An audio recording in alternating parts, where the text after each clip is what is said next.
이렇게 지금 미국 시간으로는 지금 1시 반, 새벽 1시 반이네요. 한창 잘 때인데 보니까요. 지금 찬송가 뭐 일하러 가세 찬송 아주 참 정신이 화딱 나게 하는 그런 찬송 아주 감사하고요. 찬양팀들 아주 나와서 열심히 이렇게 무용하니까 잠이 확 달아났습니다. 혹시 설교하다가 제가 좋을지 모르겠습니다. 좋을지 모르면 아마 지금 자는 시간이다 그런 모양이구나라고 양해해 주시기 바랍니다. 귀한 교회 이렇게 올 수 있게 돼서 참 감사하고 하나님께서 여러분과 귀한 교제의 시간 가질 수 있게 간절히 바랍니다. 참 기도하겠습니다. 거룩하신 우리 하나님, 하나님께서 참 뜻과 섭리 가운데서 귀한 교회로 불러주시고 또 귀한 하나님 집회로 불러주신 것을 진심으로 감사를 드리옵나이다. 오 주님, 우리 아버지, 하나님께서 뜻두신 그 모든 뜻을 하나님께서 선하게 이루어 주시옵소서.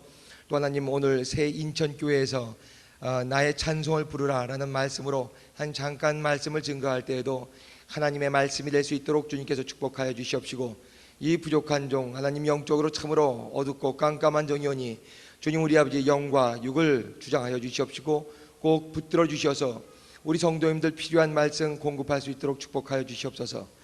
감사하며 예수 그리스도의 이름으로 간절히 기도드렸습니다. 아멘. 한 20여 분, 30분 그렇게 말씀을 증거하다 그래서 간단하게 여러분들에게 좀 찬양에 대해서만 말씀을 좀 증거해드리고 싶습니다. 제 친구 중에 제가 원래 인천에서 계속 자랐습니다.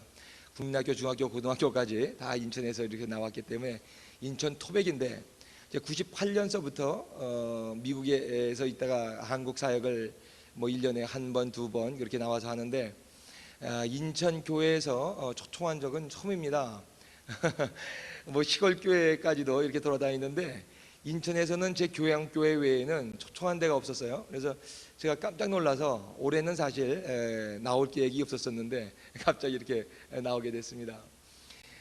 제 고등학교 다닐 때 제 친구 중에서 인천 제후고등학교 나왔는데요, 아주 똑똑한 친구들이 굉장히 많았습니다. 제 친구 중에서 하나가 이제 수학을 아주 굉장히 잘 수학 문제를 푸는 학생이 하나 있었어요. 근데 수학 문제가 보통 6문제가 시험 나오면은 선생님이 맨 마지막 문제는 시험 100점 맞지 말라고 안 배운 문제를 하나를 내줘요. 그러면 5문제만 풀면 되는 건데, 이 학생은 5문제는 안 풀고 뒤에다가 마지막 6번째 문제를 공식까지 만들어서 푸는 학생이었습니다. 그러니 수학 선생님이 볼 적에는 얼마나 얄밉겠어요. 풀지 말라고 내준 문제인데 그거 하나만 딱 풀었으니까, 그렇지 않겠습니까? 되게 얄밉어요. 이 친구는 천재예요. 천재입니다. 우리 고등학교 아이들 중에서, 학생들 중에서 IQ가 가장 높은 학생이었었는데, 저랑 같이 이제 대학교 들어갔는데 물리과대학 수학과를 톱으로 들어갔어요. 뭐 천재죠. 보니까 열심히 공부하다가 대학교 4학년 때 교수가 너무 실력이 없는 것 같다 그래서 학교를 그만두고 집에 와서 쉬고 있었습니다. 저희는 그때 저도 그렇고 그 친구도 그렇고, 재승이라는 친구인데 앞에 제흥포역에서 살았습니다. 제흥포역에서 기차 타고서 같이 영등포에서 내려서 그때 이제 강악산까지 가는 차 타고서 왔다 갔다 이렇게 통학을 했었는데요.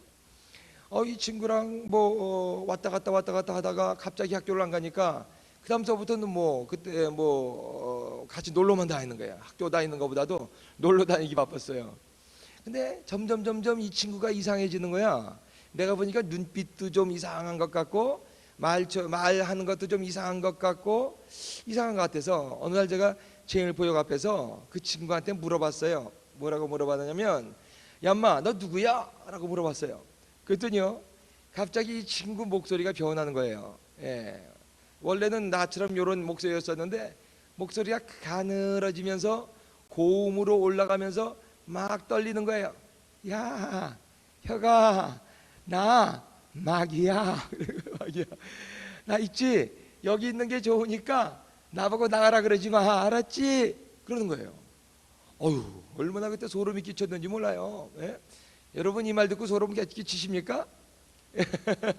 제가 아주 그때 깜짝 놀랐어요. 그래서 제가 그때 그 친구의 눈을 바라보면서 나사렛 예수 그리스도의 이름으로 명령하노니 친구 재승이한테서 썩 물러갈지어다, 이렇게 말했었으면 그때 얼마나 좋았겠어요. 근데 그때는 제가 하나님을 모르던 때예요. 예수님도 모르고 교회도 제대로 안 다니고 그랬을 때이기 때문에 뭐 마귀가 뭔지 뭐 사단이 뭔지 이런 거 전혀 몰랐을 때이죠. 예, 그래서 뭐 그냥 얘가 사단인가 마귀인가, 근데 이거 혹시 또 나한테 씌우면 어떡할까, 그래서 막 도망갔던 적이 있습니다. 그러다가 이제 그 다음날 그 집에 가갖고서 용인 정신병원에 제가 업어서 데려갔던 적이 있어요. 6개월 동안 정신병원에 있다가 나오면 아주 정신이 바닥바닥해져요. 그러다가 또 그냥 병신처럼 돼서 나오다가 조금 있으면은 정신이 아주 바닥 정신 차려서 있다가 다시 한번 또 병신병원에 들어갔다가 한 서너 번 그러다가 저는 독일로 유학을 가게 됐습니다.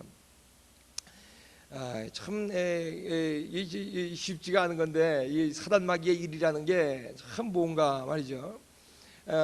독일에 가서 이제 제가 은혜 받고 그러면서 하나님의 역사라든가 이런 걸 체험하게 됐는데, 이 친구는 어떻게 됐을 것 같아요, 여러분?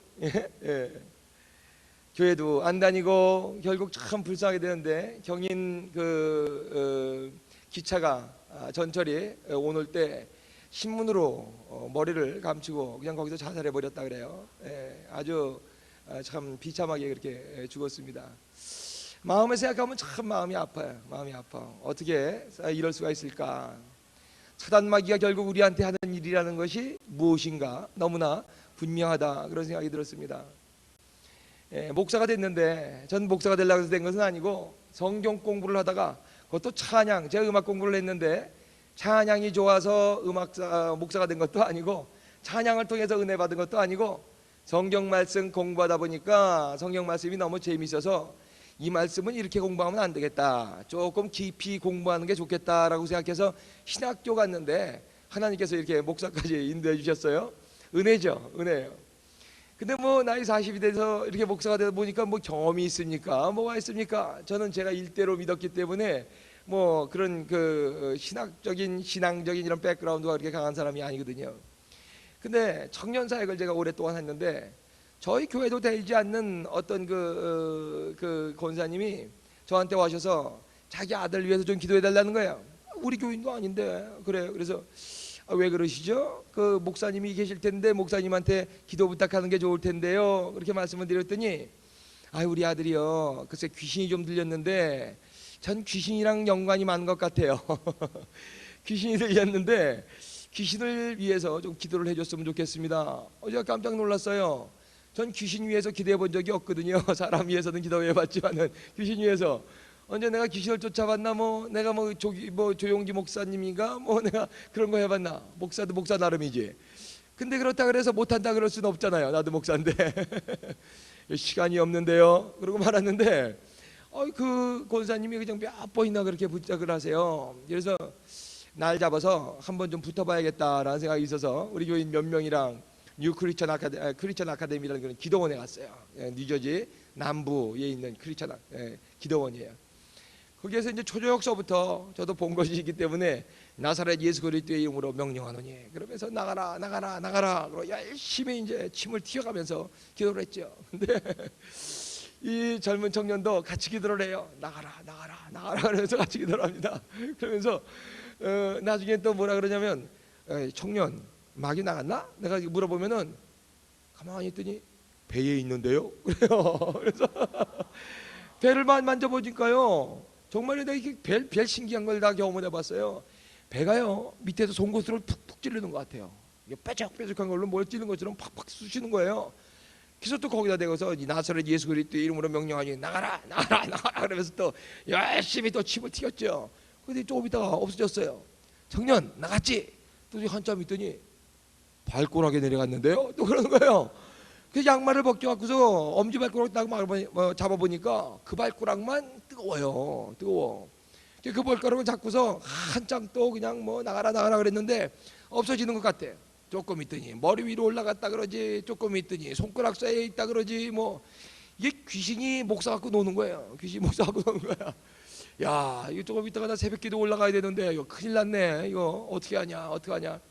에이, 찬송 하나 하고 마무리나 갖고 빨리 올라가야 되겠다. 나도 모르겠다. 아, 목사도 목사 나름인가 보다라고 찬송 하나 하고서 가자라고 찬송가를 딱 폈어요. 우린 또 찬송가는 또 열심히 해요. 예, 아주 뜨겁게 합니다. 딱 펴니까 중간에 있는 찬송 하나가 나왔는데 202장 찬송이었어요. 주의 보혈 능력이 또다, 주의 피 믿어, 주의 보혈 그 어린 양의 매우 귀중한 피로다. 그러면서 그냥 열심히 그렇게 찬양을 하는데 그 청년이 얼굴이요 새까매지는 거예요. 그러면서 뭐라 그러냐면 손을 막 이렇게, 그 찬송하지 마 그래, 찬송하지 마, 찬송하지 마. 어잉, 깜짝 놀랐어요 제가. 아니 찬송을 하지 말라니. 내가 여태까지 기도하면서 몇 시간 동안 그랬을 때는 아무런 그런 반응도 없던 이런 마귀가 찬송 막 그냥 뜨겁게 찬송을 했더니 그거 하지 말라고 막 손을 흔들어대는 거예요. 손을 푸르 몸을 떨면서. 했겠어요? 안 했겠어요 제가? 제가 깜짝 놀랐어요. 깜짝 놀랐어요. 전 찬송이라는 것은 강대상의 꽃이라고 생각했어요. 강대상의 꽃. 있어도 되고 없어도 돼. 이거 없다고 목사님이 설교 못하셔? 아니에요. 이거 없다고 은혜가 안 돼? 아니에요. 저희 청년들이 얼마나 기타치고 찬양을 잘하는지. 저는 그때 한창 제자 훈련만 시켰을 때인데 제가 청년들 보고 그랬습니다. 니들 기타 치고 딩가딩가 그러면서 맨날 찬양만 하면 안 돼. 예수님이 언제 기타 치면서 미니스트리 하셨는 줄 알아? 그러면서 그랬습니다. 세례 요한이 어디 뭐 성가대 뭐 몇 명이나 있었는 줄 알아? 하나도 없었어. 그래도 다 나와서 회개하고 다 나와서 하나님 믿지 않았어? 예. 제일 중요한 건 말씀이야, 말씀. 그래서 제가 얘기했습니다. 저는 찬양이라는 것은 이 강대상에 있는 꽃, 있어도 되고 없어도 되고, 있으면 좋고 없어도 그래도 괜찮은 거라고 저는 생각했었던 사람이에요. 근데 그날 깜짝 놀랐어요. 아, 내가 말씀을 읽어줄 때, 또 기도를 그렇게 열심히 했을 때 잠잠하고 나를 놀리던 그 사단 마귀가 찬양 냈다 진리 부렸더니 그냥 그거 하지 말라고 손을 내주는 걸 보면서 이게 찬송이라는 게 별게 아닌 게 아니구나. 이 찬송이라는 게 별게 아닌 게 아니구나. 깜짝 놀라서 제가 처음으로 성경을 다시 보기 시작했어요. 성경 보는 걸 전 좋아하기 때문에, 모든 해답은 다 성경에 있다고 생각했기 때문에 또 성경을 보면서 제가 놀란 건 뭐냐면 이게 찬송가구나. 이게 성경책이 딴 게 아니라 찬송가 예배에 대해서 써놓은 책이구나. 창세기부터 요한계시록까지 계속 찬송과 경배와 예배에 대해서 되어 있는 걸 보고서 제가 깜짝 놀랐어요. 성경책을 몇십 번을 그렇게 통독하면서도 저는 거기에 대해서 이사야 43장 21절에 그런 말이 있는가도 몰랐어요. 그런 말이 있는가. 성경을 몇십 번 읽었는데도 왜 그 말이 안 들어왔을까? 근데 찬송가의 입장으로서, 예배의 입장으로서 성경을 보니까 이사야 43장 21절 말씀이 그냥 머릿속에 콱 들어오는 거예요. 이 백성은 내가 나를 위하여 지었나니 나의 찬송을 부르게 하려 함이니라. 다 같이 한번 쫓아해보세요. 시작. 이 백성은 내가 나를 위하여 지었나니 나의 찬송을 부르게 하려 함이니라. 이 말씀을 보면서 인생 창조 목적을 이것처럼 그렇게 극명하고 분명하게 얘기해 주는 구절이었구나 깨달으면서, 그때부터 이제 한번 찬송의 입장에서 성경을 보면서 만들어낸 게 이제 10년 전에 나온 책입니다. 아직까지도 팔려요. 보니까 10년 전에 규장에서 나온 나의 찬송을 부르라 하는데, 그게 뭐 제가 책 내놓고서 저야 잊어버렸죠. 근데 한국에서 막 베스트셀러가 되고 인세가 막 들어오기 시작하면서 이거 내 책도 보는 사람이 있네 그러면서 제가 아주 깜짝 놀랐습니다. 아마 그런 분야에 나와 있는 책들이 많지 않았었기 때문에 그 당시에 아마 베스트셀러가 됐었던 것 같고, 지금까지도 신학교에서도 이렇게 사용할 정도로 많은 사람들이 이렇게 그 책을 보고 있어요. 전 그 뒤로 우리 교회에서 예배 드릴 때 한 번도 이 특별히 보혈에 대한 찬송을 빼본 적이 없어요. 주일 예배 때 이 보혈 찬송 중에서 특별히 보혈에 대한 것, 예수 그리스도의 이름에 대한 것, 십자가에 대한 것, 이 원색적인 복음이 들어가 있는 찬송이야말로 굉장히 파워풀한 거예요. 굉장히 우리는 몰라요. 세상 살면서 사단 마귀 귀신들이 얼마나 우리 가운데 접근하면서 우리의 마음을 디프레스하게 만들고 우울하게 만드는지 우리는 몰라요. 그렇지만 우리가 전심으로 찬양을 하고 예수 그리스도의 이름과 예수 그리스도의 보혈의 피로 나갈 때 그때 놀라운 역사들이 우리 가운데 있다는 말입니다. 저는 우리 새인천교회 모든 성도님들이 찬양에 목말라서 아주 뜨겁게 찬양하실 수 있는 그런 여러분들이 되실 수 있길 간절히 바랍니다. 저는 오늘 시간이 없어서 많은 말은 못 드리겠습니다. 간단하게 구약에 나와 있는 찬양에 대한 정말 하나님께서 원하시는 찬양이 뭘까, 제가 그 다음서부터 조사한 거 한두 가지만 잠깐 말씀드리겠습니다.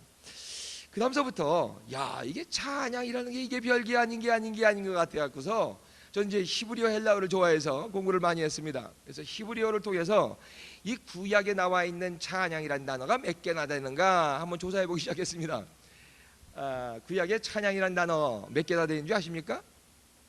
한국말로는 몇 개가 됐습니까? 찬양과 관계다 되는 단어가 성경에 몇 개가 나옵니까? 찬양이 있고, 찬송이 있고, 또 뭐가 있습니까? 찬미라고 있죠. 찬미라고 나와요. 찬양, 찬송, 찬미 뭐 다 똑같은 말이에요. 그죠? 영어로는 하나밖에 없어요. praise 다 똑같은 말이에요. 히브리어는요 40가지 단어가 있습니다. 40가지. 그래서 재밌는 거는 각 뜻, 각 말, 각 단어마다 뜻이 틀려요. 그것이 찬양이 갖고 있는 아주 다양한 의미가 그 히브리에 있는 것을 알고 참 재미있게 그때 몇 년 동안 이렇게 공부한 적이 있습니다. 우리 구약 성경에서 제일 먼저 나오는 찬양이라는 단어가 어디 나오냐면 창세기 9장 26절에 나옵니다. 창세기 9장 26절에 뭐 펼쳐보실 거 없어요. 제가 그냥 간단하게 말씀을 드리겠습니다. 창세기 9장 26절에는 노아 홍수 후에 노아가 셈의 하나님 여호와를 찬송하리라 하면서 셈을 축복하는 장면이 나옵니다. 그때 찬송이라는 단어가 처음 쓰죠. 셈의 하나님 여호와를 찬송하리로다 라는 말이 창세기 9장 26절에 우리나라 개역성경엔 처음으로 나타나는 이 찬양이란 찬송이라는 그런 단어입니다. 이 단어가 히브리어는 뭐라고 되어 있냐면 바라크라고 되어 있어요. 바라크. 다 같이 한번 쫓아해 보세요. 바라크. 바라크라는 단어는 이스라엘 사람들이, 히브리 사람들이 아주 흔하게 쓰는 단어입니다. 지금 샤론이 이스라엘 총리죠. 예. 지난번에 그 총리 이름이 누구였습니까? 기억나십니까? 안 나세요? 에후드 바락이에요. 에후드 바라크. 바라크예요. 똑같은 바락입니다.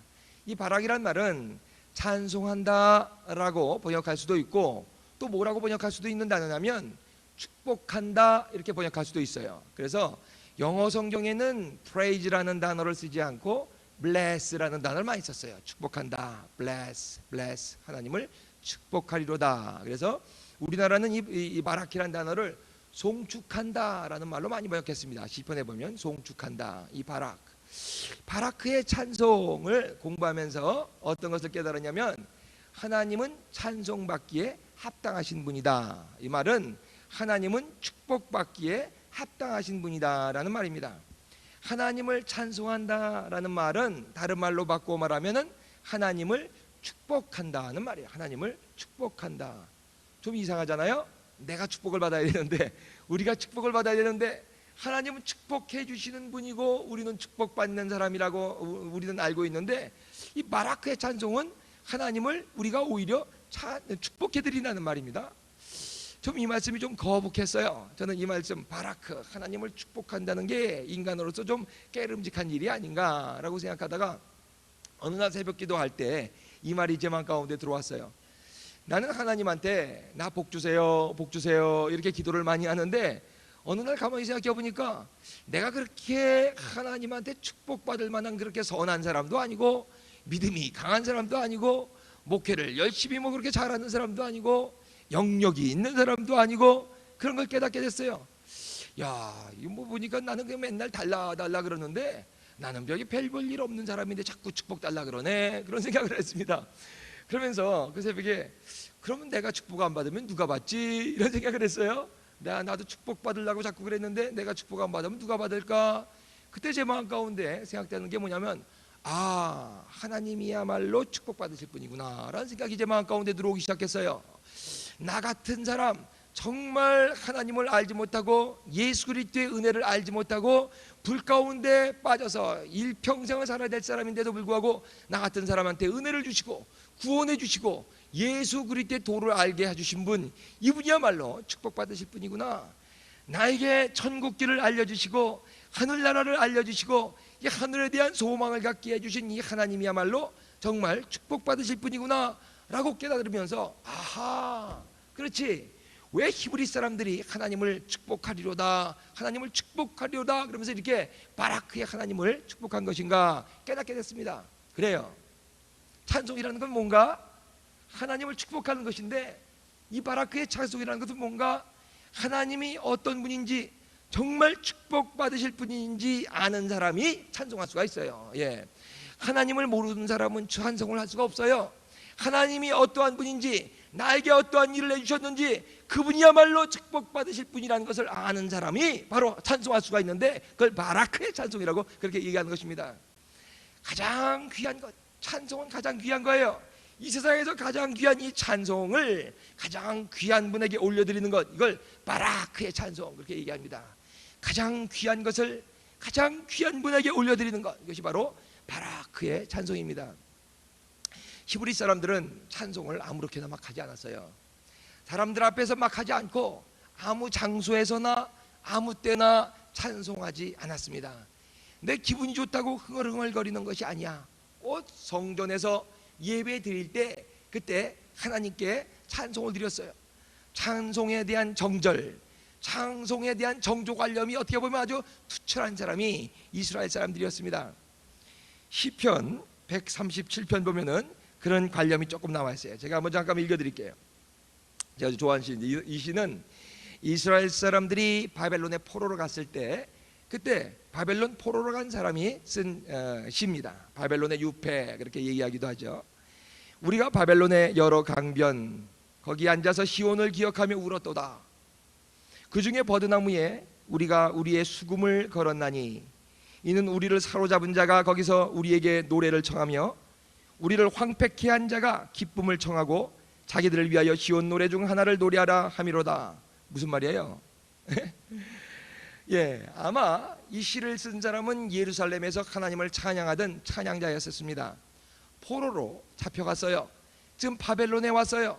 그래서 지금 열심히 노래도 하고 열심히 일도 하고 시키는 거 다 하고 있는데, 근데 지금 뭐라고 하고 있냐면, 어이 포로 이리 와, 히브리 포로 이리 와, 너 내 앞에서 노래 한번 해, 이러는 거예요. 노래 한번 해.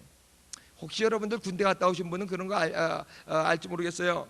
저도 쫄병으로 해군에 3년간 가 있었었는데, 제가 쫄병 때 하도 많이 당한 게 바로 그럽니다. 최수병 나와! 그러면서 밤에 불침번수면 나서 노래 일발장진, 노래 일발장진 노래하라는 거예요. 고참들 귀를 좀 즐겁게 해달라는 거예요. 아니 내가 작곡가 출신이지 내가 성악가 출신입니까? 그러다가 얼마나 의도받았는지 몰라요. 예, 그래서 뭐 노래 해달라는 거 해주고 제가 그랬었는데, 그러면 이제 고참이 수고했어 그러면서 자기가 먹던 라면 국물을 떠서 이제 쫄병한테 주죠. 먹던 그게 또 그렇게 맛있었어요. 그러면 라면 국물을 한 모금 얻어먹는 재미가 있었어요. 지금 그러는 거예요. 지금 포로 하나 잡아놓고서 너희들 노래 잘하지, 노래 잘한다며 내 앞에서 노래 한번 해봐, 그렇게 지금 얘기하고 있는 거예요. 그랬을 때 한번 해주면 어때? 한번 해주면 까짓 거 라면 국물이약도 나올 줄 알아요? 그죠? 포로가 하라면 하는 거지. 근데 뭐라 그러는 거예요? 우리가 거기서 앉아서 시온을 기억하며 울었도다. 수금이 모였어요. 수금. 자기 하나님을 찬양하다 낚였어요. 수금을 지금 버드나무에 걸어놓고서 그래 슬피 울고 있는 이 찬양자의 모습을 우리가 볼 수가 있습니다. 왜 그래요? 4절에 보니까 우리가 이방에 있어서 어찌 여호와의 노래를 부를꼬. 우리가 이방에 있어서 어찌 여호와의 노래를 부를꼬. 예루살렘아, 내가 너를 잊을진데 내 오른손이 그 재주를 이룰지로다. 그래요. 오른손은 뭐 하던 손 같아요? 네? 수금 타던 손이었어요. 수금 타던 손. 예? 오른손아, 네가 왜 하나님 찬양하느라고 이거를 배워갖고 지금 이 할례 받지 못한 이 사람들 바벨론 족족들이 나한테 노래 불러달라 그러냐? 내가 사람들 즐겁게 해주려고 지금 노래 배웠는 줄 아냐? 내가 사람들 앞에서 저 사람들 귀 즐겁게 하려고 내가 수금 배웠는지 아냐? 그거 아니지 않냐? 난 하나님 찬양하려고 수금 배우고 하나님 찬양하려고 이 성악을 배운 것이고 음악을 배운 것인데 저들 저 귀 즐겁게 해달라 그러는데 내가 송창식이냐 송대관이냐 그러면서 조금 한탄스럽게 하는 거예요. 아니라는 거죠. 난 그러려고 음악 배웠다는 게 아니에요. 사람들 엔터테인 하려고 내가 음악 배웠다는 게 아니에요. 하나님 찬양하려고 노래 배운 것이고 하나님 찬양하려고 음악하고 수금 배운 것인데 이걸 어떻게 사람들 앞에서 저렇게 할 수가 있느냐라고 하는 거예요. 참 정절이 있어요. 찬양 귀한 찬양, 귀한 분에게 올려드려야 되는데 어떻게 사람들을 갖다 즐겁게 하는데 사용될 수가 있느냐. 참 굉장한 민족이에요. 굉장한 민족. AD 70년경에 유대 예루살렘 성전이 망했죠. 티토 장군, 로마 티토 장군이 와서 예루살렘 성전을 완전히 회파해 버렸습니다. 그때 제가 그 찬양에 대한 그 문서를 얻어보려고 그냥 이 문서 저 문서를 많이 이렇게 조달을 하는데 옛날 문서가 없어요. 옛날부터 내려오는 그런 그 히브리 음악에 대한 문서가 많지 않습니다. 왜 많지 않은 줄 아세요? AD 70년 예루살렘 성전이 완전히 무너졌을 때 그 요세푸스라는 사람이 쓴 사기에 보면 뭐라고 나오냐면 그 당시에 거기 있었던 사람이에요. 한 3천여 명 되는 성가대원들이 다 작두로 오른손을 잘라버렸대요. 다 작두로. 왜 잘랐겠어요? 음악 안 한다는 거예요. 이제 사람들 앞에서 장난 노는 거 아니다. 이거 음악이라는 것은, 찬양이라는 것은 하나님께 올려드려야 되는 것인데 우리 성전, 찬양 불러야 될 성전이 무너졌기 때문에 더 이상 찬양 안 하겠다는 거예요. 히브리 음악에 대한 전통이 없어요. 히브리 음악에 대한 전통이. 요즘에 최근에 학자들이 좀 복원해 보려고 좀 굉장히 많이 노력을 하고 있는데 저 옛날부터 내려오는 우리나라의 그 수제천이라든가 가야금 산조만큼도 그런 문헌이 그렇게 많지 않은 걸 보고 제가 깜짝 놀랐습니다. 찬양에 대한 정조관념이 아주 얼마나 센 사람들인지 몰라. 가장 귀한 분에게 가장 귀한 찬송을 올려주겠다. 여러분들이 바로 이런 말씀을, 이런 마음으로, 여러분들이 이런 심령으로 하나님께 찬양하실 수 있길 주의 이름으로 축원합니다. 이게 바로 바라크의 찬송이에요. 바라크의 찬송, 바라크의 찬송. 시간이 많이 냈지만 그래도 마이크를 잡았으니까 한마디만 더, 한 찬송만 더 말씀드리고 싶습니다. 40여 가지 중에서 뭐 하나만 말씀드렸는데 하나만 더 말씀드리고 내려가도 되겠죠, 그죠?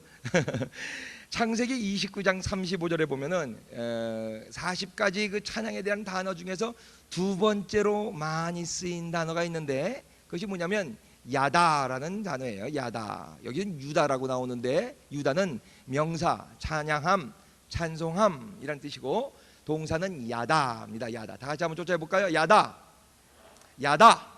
야다라는 말이 찬송한다 그런 뜻이에요. 여기서는 유다 지파, 유다라는 넷째 아들을 통해서 나왔는데 거기 창세기 29장 그 부분을 여러분들 뒷부분을 쭉 읽어보시면 이 유다라는 단어가 어떻게 성경 가운데 들어오게 됐는가 참 재밌는 그런 역사가 거기에 들어와 있습니다. 그리고 이 유다 지파를 통해서 어떠한 일들이 벌어지고 있었던가, 예수님은 또 어디서 나오셨는가, 이런 것들을 알면은 찬양이라는 것이 갖고 있는 아주 귀한 신비를 우리가 또 많이 배울 수가 있습니다. 근데 오늘은 동사 야다라는 동사 하나만 잠깐 말씀드리고 싶어요. 야다라는 동사는 찬양하다라고도 말씀드릴 수가 있고, 또 하나 아까 말씀드린 대로 히브리 단어는 다 두 이중적인 그런 의미가 있습니다. 또 하나는 뭐라고 번역되고 있냐면 감사하다 이렇게 번역돼요. 감사하다. 그래서 이 야다라는 단어는 찬양하라고 번역돼도 되고 감사하다고 번역돼도 되고 똑같이 번역할 수 있는 단어입니다. 우리 미국에서 신앙생활하는 그런 교포들은 한영 성경을 주로 갖고 다녀요. 그래서 개역 성경과 함께 뭐 영어 성경이 옆에 있는 거 같이 이렇게 보고 다닙니다. 근데 한국 성경에 보면은 똑같은 구절에 하나님을 찬양하리로다 그랬는데 똑같은 구절 영어 성경에는 보면은 Give thanks to the Lord 뭐 이렇게 하나님께 감사하리로다고 번역됐어요. 아니 왜 똑같은 구절이 하나는 감사고 하나는 찬양이럴까?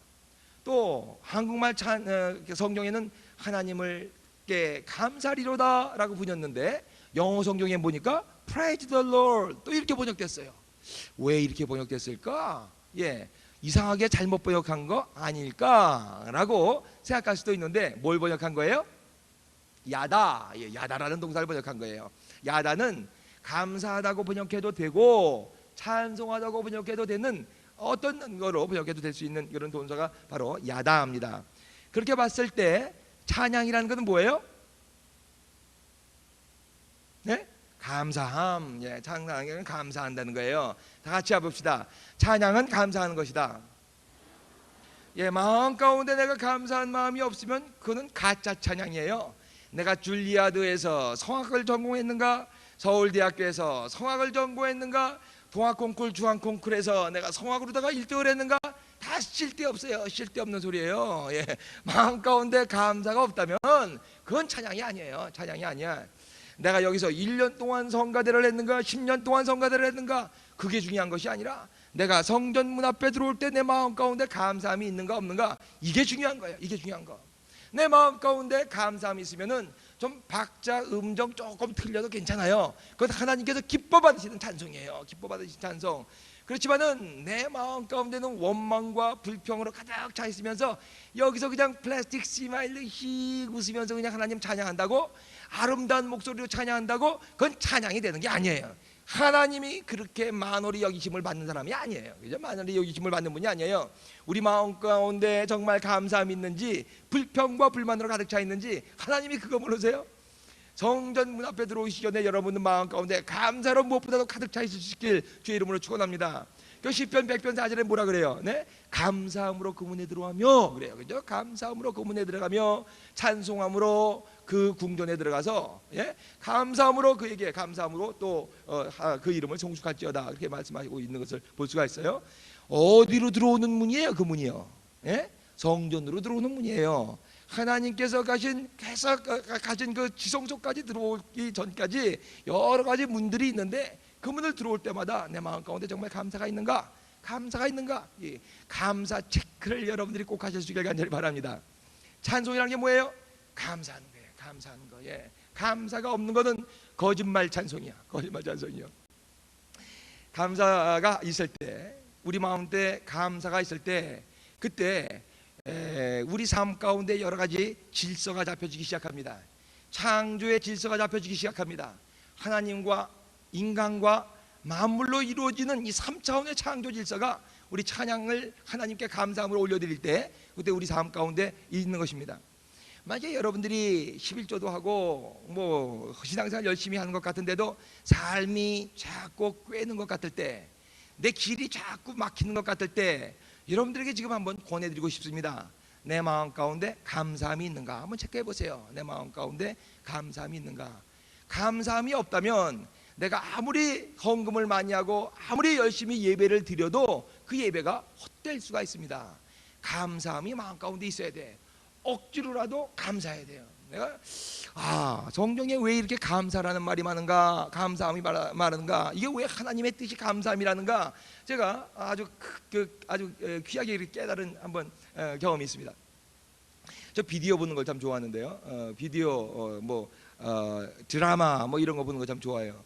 그래서 비디오에 어딘가 다큐멘터리 필름을 한번 이렇게 있는 거 한번 봤어요.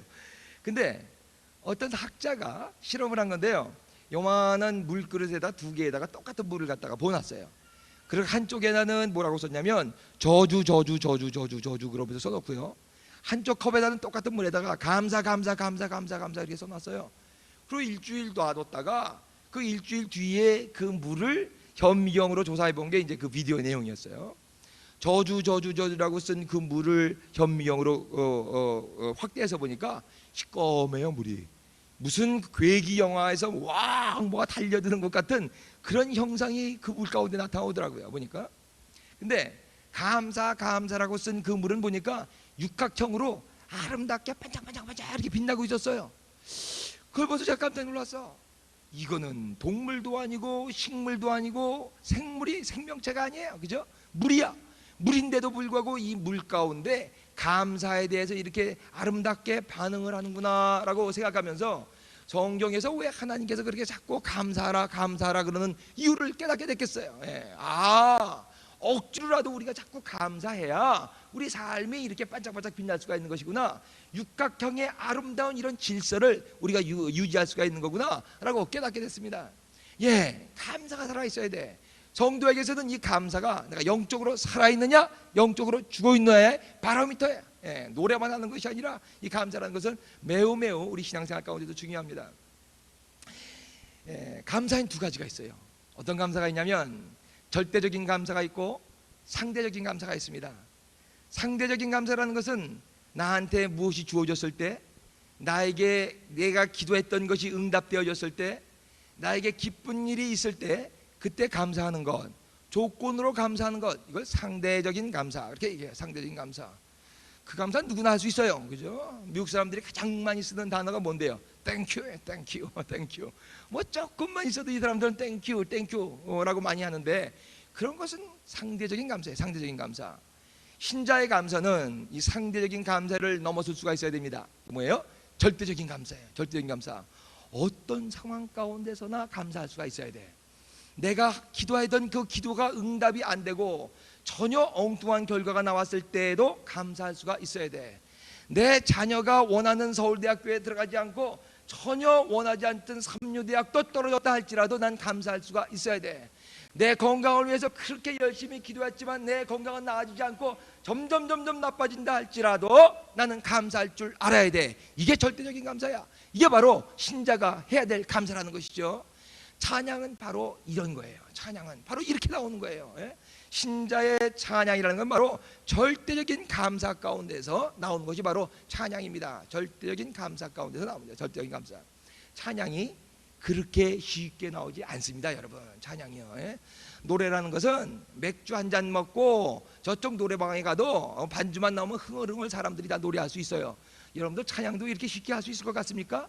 No way. 그렇지 않아요. 쉽게 나오지 않습니다. 사단마귀가 얼마나 찬양하는 거 싫어하는데요. 가장 듣기 싫어하는 소리가 하나님 찬양하는 소리인데 정말 그렇게 쉽게 나올 수가 있을 것 같아요? 그렇지 않아요. 그렇지 않습니다. 저는 책을 쓰기 위해서 이 사람들 저 사람들 얘기를 많이 듣고 특별히 찬양과 찬송에 대한 그런 얘기들을 수집을 하느라고 많이 애를 써요.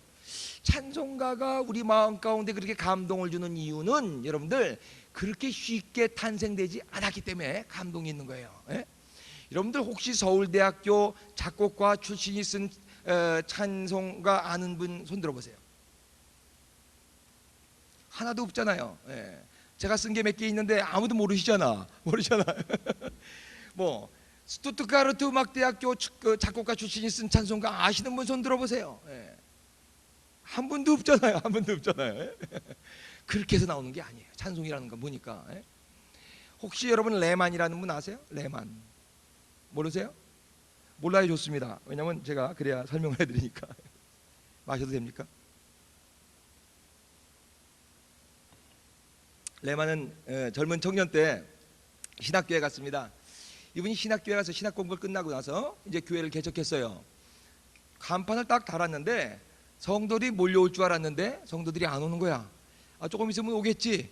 아니야, 10대 명에서 늘질 않아. 1년 있고 2년이고 3년 갔는데도 10대 명이 안 늘어. 결혼해서 애는 낳지, 젖은 달라 그러지, 우유는 사와야 되는데 개신교 목사는 성도 없으면요 먹고 살지도 못해요. 그런 거 아십니까 여러분들? 먹고 살지도 못해요. 힘들어. 그래서 이 젊은 목사가 목수 헬퍼로 들어가게 됐어요. 목수 헬퍼. 낮에는 목수 헬퍼로 일하고 밤에는 목사야. 이게 내가 목수야 목사야 왕초 오야가 너 가서 망치 갖고 와. 그럼 네. 그러고 와서 갖다 주는 거야. 톱 갖고 와. 그러면 네. 그러고 갖다 주는 거야. 벽절 10장 날라와. 그럼 네. 그러고 날라다가 그 다음에 이제 저녁 때 와서 목회하시는 분이 이게 레만 목사님이었어요. 레만 목사. 집에 떠날 때마다 아내가 꼭 샌드위치 점심을 하나 싸줘요. 써주면서 거기다가 편지를 써줍니다. 하나님께서 오늘 당신과 함께 할 거예요. 걱정하지 마세요. 라고 딱 써요. 그러면 점심 때 기도하고 샌드위치를 먹으면서 부인이 써준 한 구절, 그 구절을 보면서 위로받고 또 먹고 그러는. 어느 날 그 부인이 샌드위치에다가 편지를 썼는데 뭐라고 썼냐면 하나님의 사랑이 얼마나 큰지 알아요? 하나님의 사랑은 너무 커서 모든 하늘을 페이퍼라 그러고요, 모든 바닷물을 다 잉크라 그러고요, 그 잉크로다가 하늘에다가 촘촘히 하나님의 사랑을 다 쓴다 그래도 그 사랑을 쓸 수가 없어요 라고 써놨어요. 그걸 보는 순간 이 레만 목사는 깜짝 놀랐어요. 그리고 그 앉아서 작사하고 거기서 펜을 꺾고서 작곡한 노래가 무슨 노래예요? 하늘을 두루마리 삼고 바다를 먹물 삼아도 그 크신 하나님의 사랑 다 기록할 수 없겠네. 이 찬송이 그때 나왔습니다. 한번 생각해 보세요. 레만 목사 인간적으로 생각했을 때 찬송이 나올 때예요. 지금 어떻게 보면 마음 가운데 쓴뿌리가 생길지도 몰라. 억하심정이 생길지도 몰라. 하나님한테 대한 억하심정. 하나님 정말 살아계신 거 맞아요? 하나님 나 정말 신학교에 보낸 거 맞아요? 그러면 난 먹고 살게 해. 적어도 지금 애 우유값은 나와야 되지 않아요? 나 지금 목사예요, 목수예요. 뭐 하라는 말이에요? 그러면서 어떻게 보면 마음 가운데 막 쓴 뿌리가 생기고 있을지도 모르. 바로 그때 하나님의 사랑은 크셔. 하나님의 사랑, 하나님의 사랑은 엄청나게 크기 때문에 다 기록할 수 없을 만큼 커, 없을 만큼 커. 이게 찬양이에요. 이게 찬양. 절대로 인간적으로 보면은 찬양할 수 없을 때, 인간적으로 모습으로 알던 절대로 감싸울 수 없는 그 환경 가운데서 살아계신 하나님은 사랑이셔. 살아계신 하나님은 우리를 가장 멋진 곳으로 인도하시는 분이야 라고 이것을 믿으면서 찬양할 때 그 찬양이 우리한테 힘을 주는 거예요. 놀라운 능력이 있는 거예요. 바로 이러한 찬송이 뭐예요? 야다의 찬송이에요. 야다의 찬송. 전 여러분들의 찬송이 바로 이러한 찬송이 될 수 있길 간절히 바랍니다. 어떤 상황, 어떤 가운데든지 하나님 찬송하십시오. 즐거울 때 찬송은 누구나 할 수 있다니까요. 여러분, 누구나 할 수 있다니까. 그건 맥주 한 잔 먹고 노래방에서 노래하는 것과 같을 수도 있어요. 그렇지만은 그게 아니라 정말 찬송은 뭐예요? 찬양할 수 없을 때, 찬양할 수 없을 때, 정말 내 마음이 찢어지고 힘들 때, 그때 하나님 바라보면서 찬양하는 거예요. 어떤 때는 목이 메어서 노래가 안 나올지도 몰라요. 어떻게 보면 정말 나는 노래보다는 눈물이 앞장서서 정말 찬양을 못할지도 몰라요. 그래도 하세요. 그래도 찬양을, 그 찬양을 하나님께서 받으세요. 그 찬송을. 그것이 바로 절대 감사의 야다의 찬송이에요. 우리나라에서 찬송시를 가장 많이 쓴 여류 시인이 누굽니까? 네?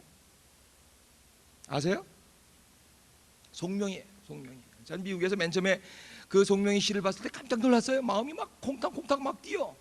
야, 이 여자가 숙명 여자, 국문과 나온 여자냐, 이대 국문과 나온 여자냐, 어떻게 이렇게 간단한 언어로다가 이렇게 예수 그리스도를 아주 원색적으로 이렇게 잘 시로 쓸 수 있을까? 참 기가 막히다. 그래서 그 시를 막 모으고 그랬었던 적이 있었어요.